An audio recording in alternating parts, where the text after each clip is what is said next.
In the second year of the Qianfeng period, in the Qing dynasty, in 1852 AD, Yunnan was suffering a serious drought, and no rain fell for many months on this red landscape in southern Yunnan. The parched earth was cracked, and the source of the rivers had almost completely dried up.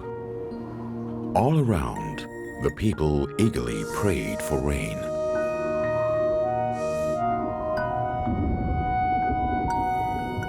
One sultry afternoon, a heavy storm brought them what they had wished for.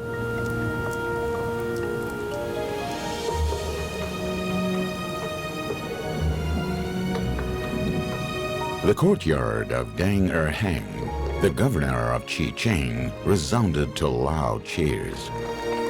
The governor, who had battled against the drought for a long time, was also joyful. He ordered his servants to prepare a feast to entertain the local notables, to celebrate and give thanks to God for the rainfall.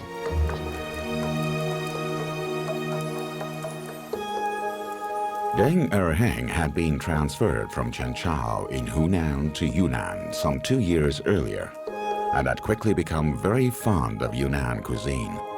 One day he went down into the kitchen in person. There he happened to notice a bean curd block, which filled him with astonishment.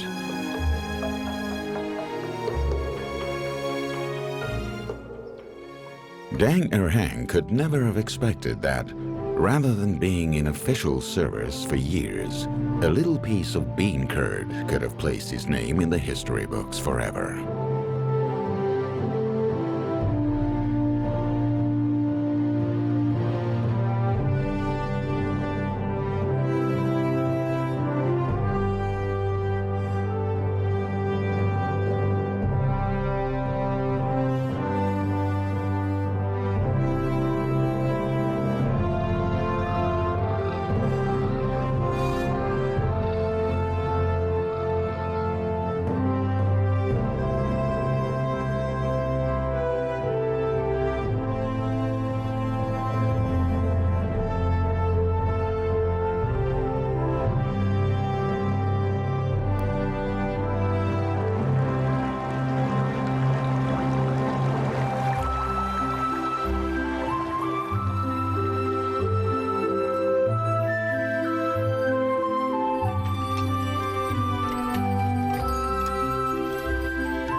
After the rain, the house of the governor was a happy place, bustling with joyous members of his family and servants.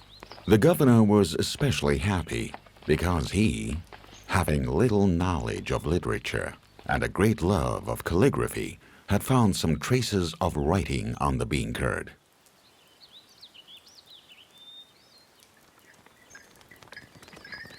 He immediately sent a message to the man who had made the bean curd to find out more about his discovery.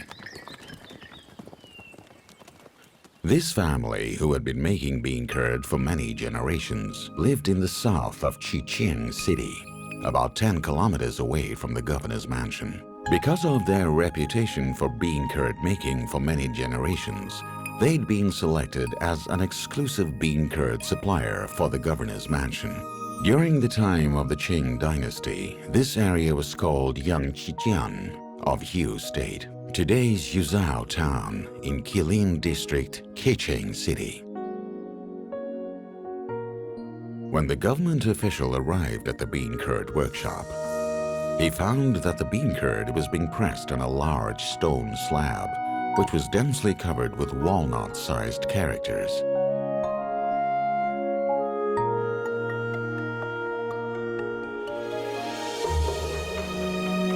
The stone slab being used to make the bean curd was 1.83 meters high, 0.68 meters wide, and 0.21 meters thick.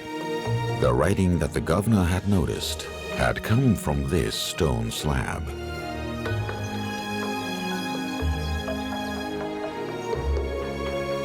The owner of the workshop told the official that the stone slab had come to light as he worked in the land. Because of its wide shape and thick body, it had been carried to the workshop as a platform to press bean curd. Because the slab was not smooth enough, he was about to have it evened by a craftsman. Without Deng Erhang's discovery, it's likely that one of the most precious stone slabs in Chinese history would have been destroyed within a matter of days, due to the ignorance of the bean curd workshop owner. The government official immediately transported the stone slab back to his office. After careful examination, Deng Erhang finally determined that this was the tombstone of a man named Kuan Bozi, who had lived more than 1,400 years ago.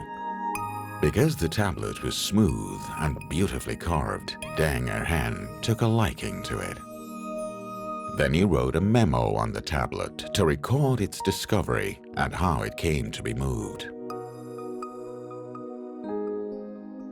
The invaluable description has 400 characters and records the birthplace, life, and official position of Kuan Bazi, who died at the age of 23.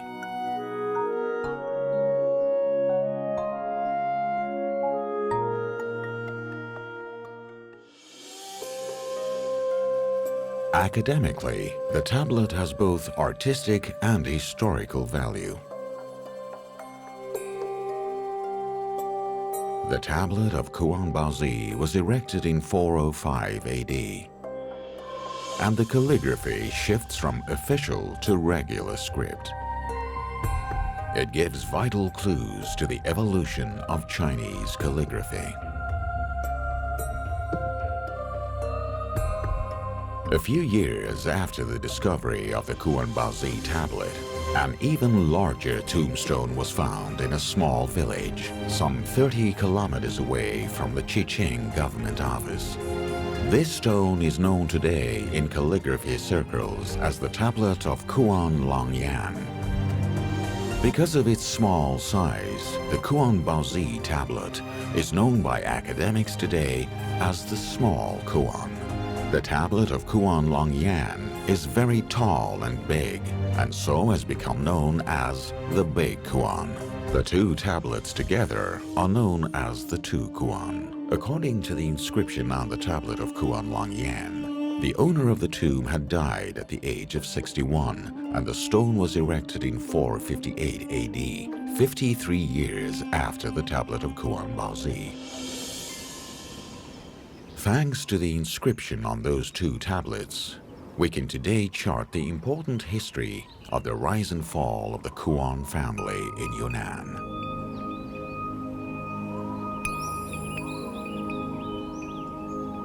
After the decline of the ancient Dian state in central Yunnan, the Kuan clan rose up to rule for more than 400 years in Yunnan, from 339 to 748 AD. The period of rule by the Kuan clan in Yunnan coincided with the Western and Eastern Jin dynasties of the Central Plains.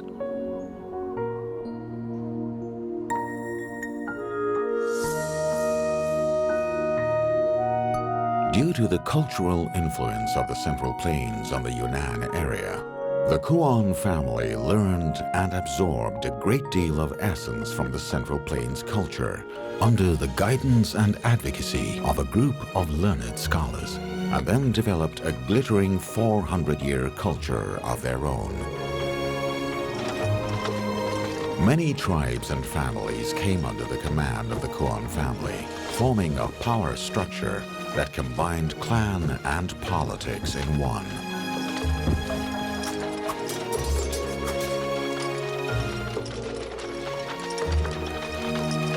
In addition to the tribe's cultural dominance, the Kuan clan also used military means to expand its territory and attack other tribes. The Chechen-centered Kuan clan, after being the dominant tribe for several generations, could draw on a range of forces to conquer almost all of today's Yunnan and a large area of western Sichuan and southwest Guizhou.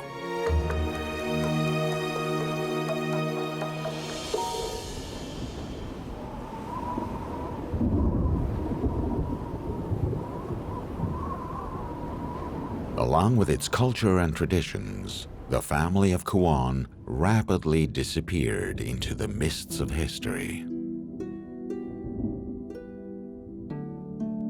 There is a saying that describes the decline of the clan. As the Kuan clan flourished in Yunnan, so too did the Tang dynasty, thanks to the excellent rule of Zheng Guan. A bright political star in Chinese history was rising quietly in the vast land of the Central Plains. In 691 AD, Wu Ziqian, the Empress Dowager, who had already held sway at court for 7 years, was officially named emperor in Luoyang. Chang'an was made an auxiliary capital, with Zhao taken as the title of her reigning dynasty. According to legend, the news of Wu Ziqian's ascension to the throne took 2 years to travel the distance of Yunnan, more than 2,000 kilometers to the south of Luoyang. Thanks to the unreliability and slow speed of communication, the head of the Kuan clan believed the new emperor to be a man. In order to show his loyalty, the head of the Kuan clan took many rare treasures to the capital as a tribute to Wu Ziqian. Among those treasures, there were 3 beautiful girls, especially picked to please the emperor. When these treasures and beautiful girls arrived in Luoyang and were presented to Wu Ziqian, the emperor flew into a rage. She considered that the clan had intended to insult her imperial power, and the tribute was meant as a challenge against the great empire. The Kuan clan got into trouble, and the Tang Empire launched wars against them. From the beginning of the reign of Emperor Wu Ziqian, the Central Dynasty waged successive wars against Yunnan. The wars lasted for more than 50 years, until the 7th year of the Tianbao reign in the Tang Dynasty, when all the ethnic groups in the south of Dian State were united under them by force, putting an end to the Kuan clan's more than 400-year rule.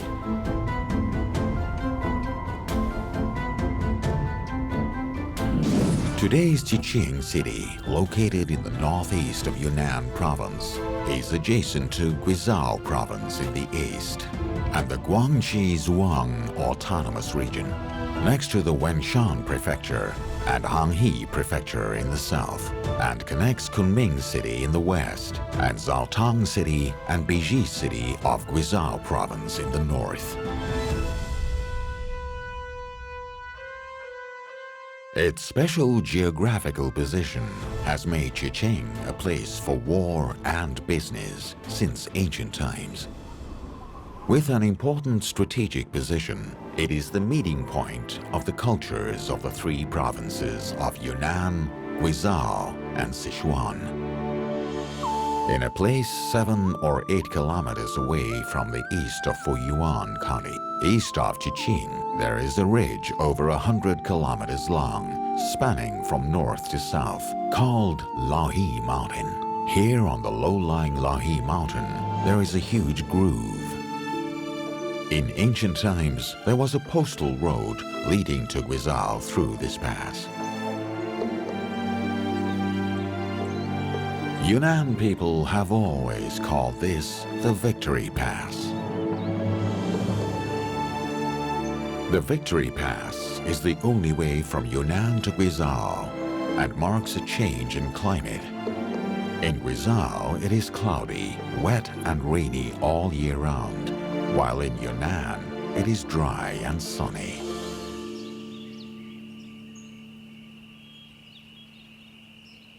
Near the north of the Victory Pass, there was a place called Huizi. The history of Huizi County can be traced back to 135 BC, when it was called Tanglang County, some 500 years before the dominance of the Kuan clan.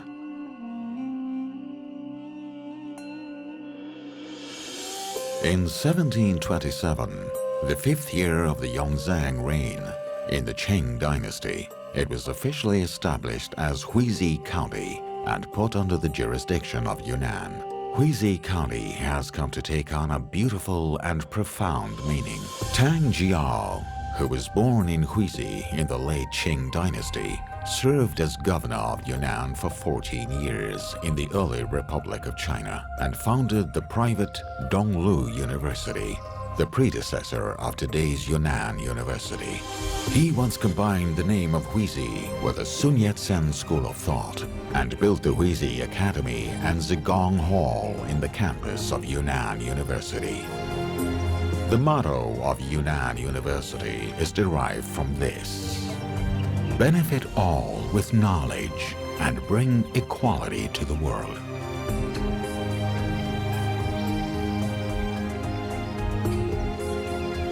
Over the past 2,000 years, the ancient city of Huizi has been an important gateway for Central Plains culture entering Yunnan. It was also a place that brought together traders from Yunnan, Guizhou, and Sichuan provinces. In today's ancient city of Huizi, there are still more than 100 ancient guilds and temples. Among these many architectural relics, a number of them exhibit aspects of the culture of the Kuan clan thousands of years ago. But the infiltration of Central Plains culture in modern times is more obvious. Tang Jiao's hometown is typical of the combination of Anyu and Yunnan architecture. The adjacent Jiangqi Guild is also a well-preserved example of Huizhou-style architecture. The brick and wood structure in the garden is unique, well-designed and pleasing to the eye. Even today, we marvel at these architectural complexes built more than 100 years ago.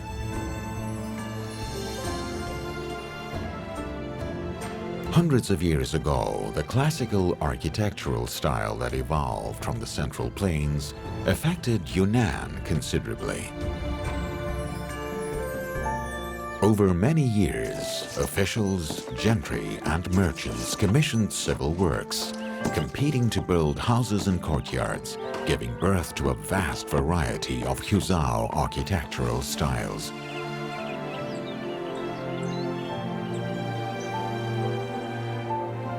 The numerous ancient forests in Yunnan led to a tradition of ornamental wood carving, forming a unique prototype of the ancient architecture found in Yunnan today.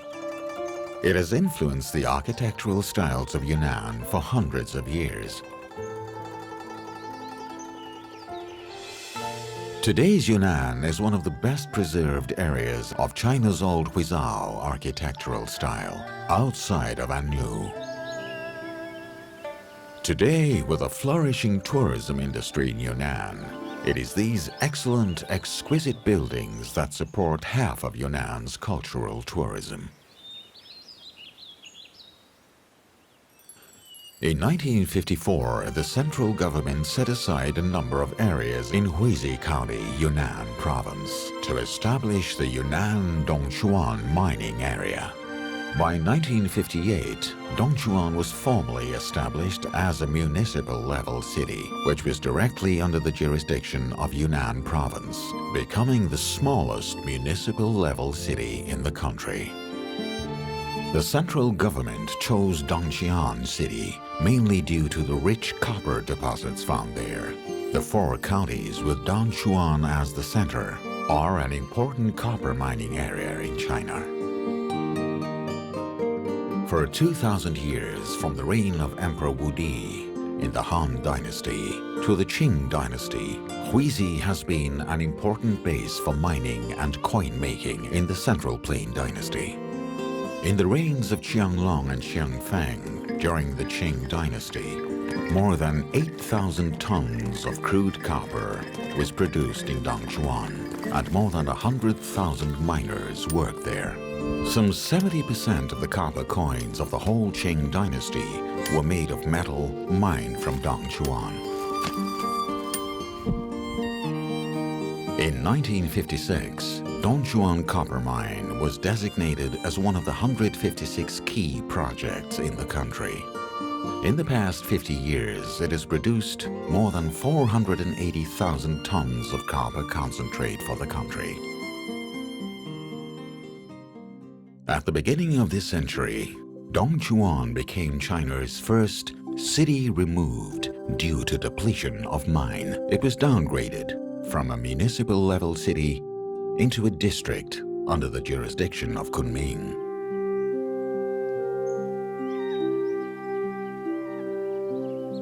After 1,000 years of being a copper capital, Donchuan has now found another important opportunity for its development: the magical land underfoot.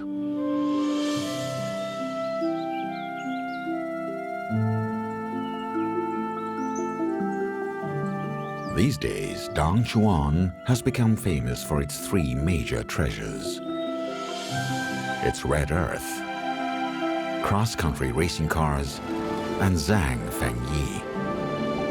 Movie star Zhang Fengyi has become Donchuan's best living trump card.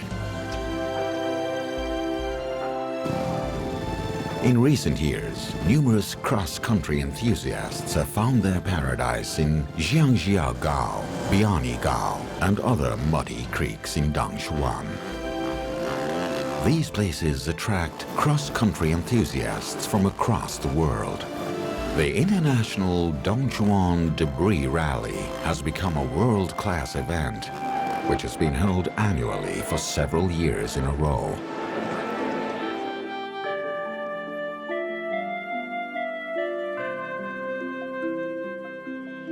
In the Donchuan area, 2,000 meters above sea level, there is a piece of red land that entices many people.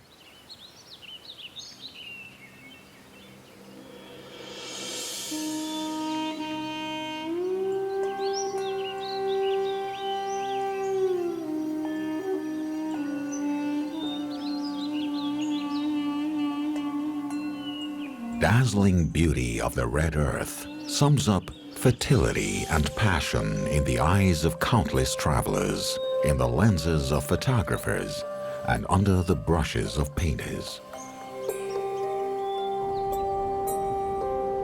This wonderful natural landscape has become a new favorite of Yunnan's tourism in recent years.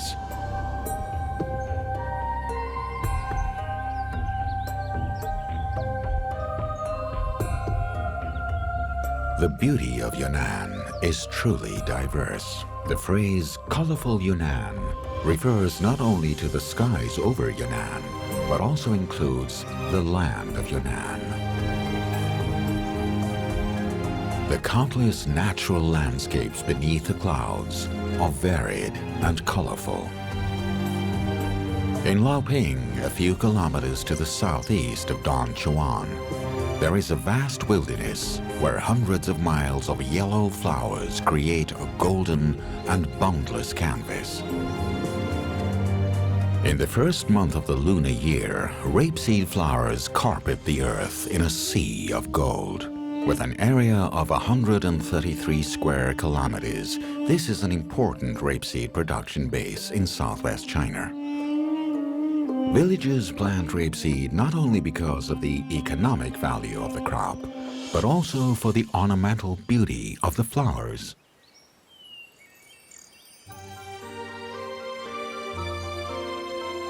Before and after the beginning of spring, rapeseed flowers bloom. The golden sea of flowers spreads for dozens of kilometers. Countless writers and scholars, on entering this vast area of flowers, have marveled at the poetic beauty of Laping.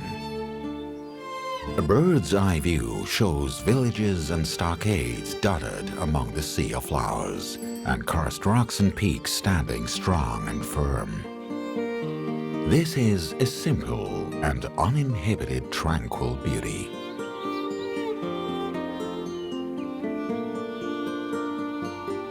Such beauty gives Qiqing in southern Yunnan the charm of Teo Yuanming's pastoral poems.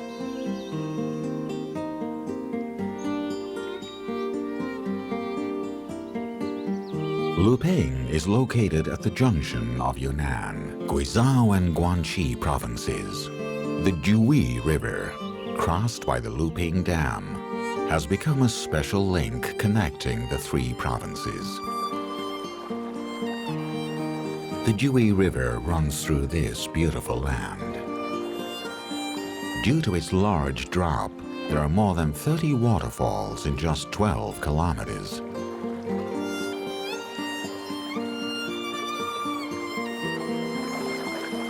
Local Bai villages call them small waters. The essence of this crystal-clear river lies in its 3-kilometer Nine Dragon Falls. When standing under the water curtain of the Nine Dragon Falls, you can truly feel the magic of heaven and earth and the beauty of Yunnan. In the lower reaches of the Dewey River, the waters are very clear, and the beautiful riverside is decorated with scattered Buyi villages. The long river of history has formed a living bond between the Buyi people and the Dewey River. The Buyi ethnic group and this babbling river depend on one another.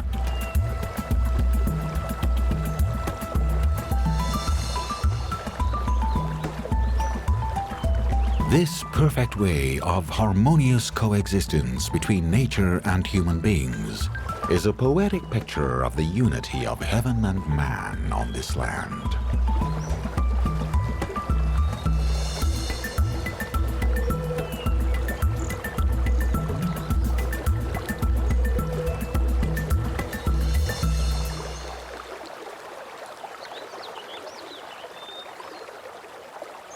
Qiqing is proud not only of the beautiful mountains and rivers, but the Pearl River, which is known as the Mother River of Qiqing.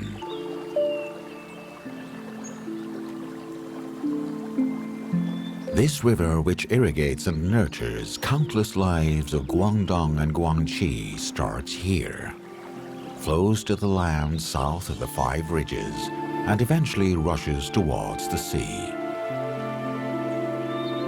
The scientific definition of the source of this great river has now been confirmed after several centuries of tortuous textual research and exploration.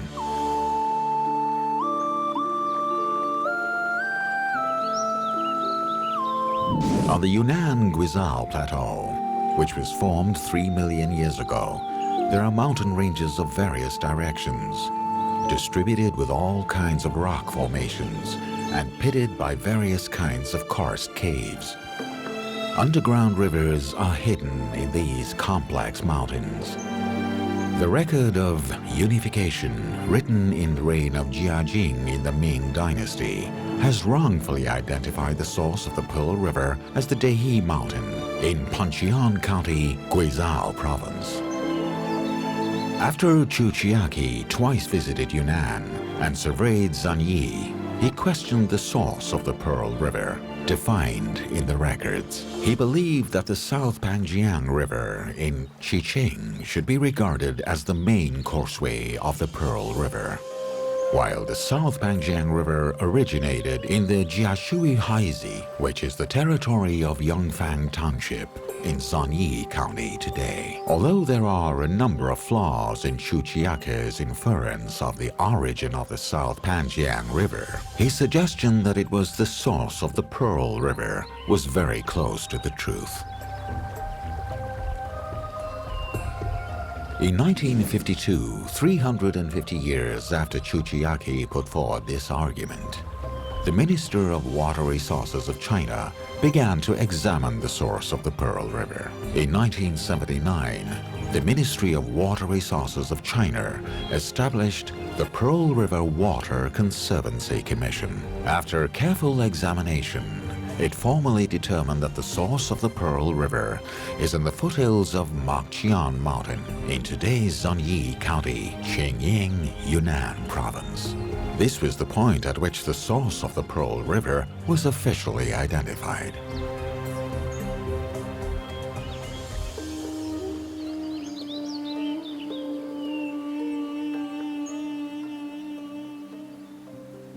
Although the Panjian Mountain, the source of the great river, is neither majestic nor craggy, it is like a silent father gazing at the Pearl River, which wanders far and wide, serving the whims of the thick and heavy land of northeast Yunnan with no regrets.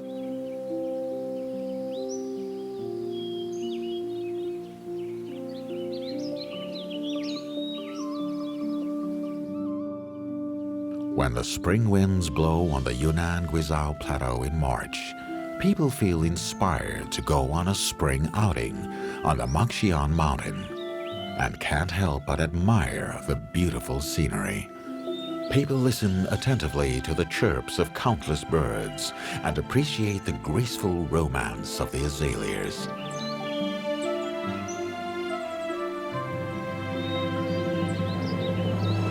The South Panjian River, which overlooks the Pearl River's main source, passes around the city through Qilin district in downtown Jiang.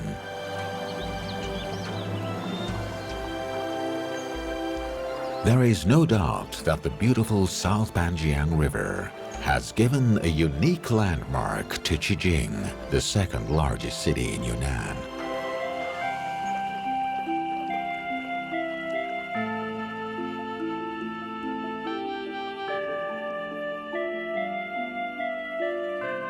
The accumulation of thousands of years of human activity and history has made Jiang a city of constant charm and prosperity.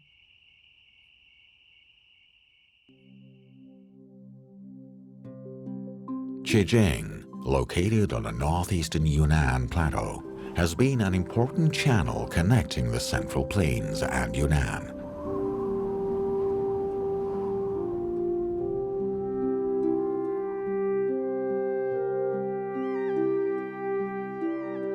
Today, Jiang, with its unique geographical and cultural resources, has an important role to play in Yunnan tourism. Thanks to the prosperity of business and its people, its culture and climate, and its distinct weather, it has become a shining pearl on the Yunnan Guizhou Plateau.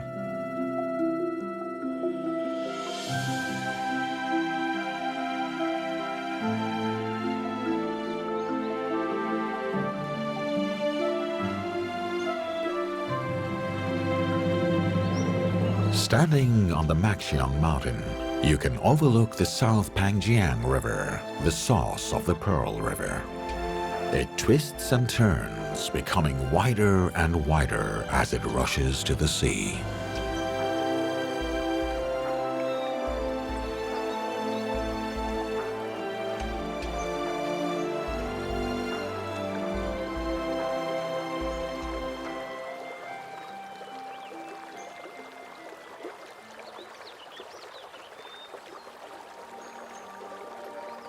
The Pearl River, with its long history, is testament to the belief that the length of the Pearl River embodies the length of the happy lives of the Chinese people.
下飞舞红满天涯，在云下面，在云下面，在云下面是我的家乡呀。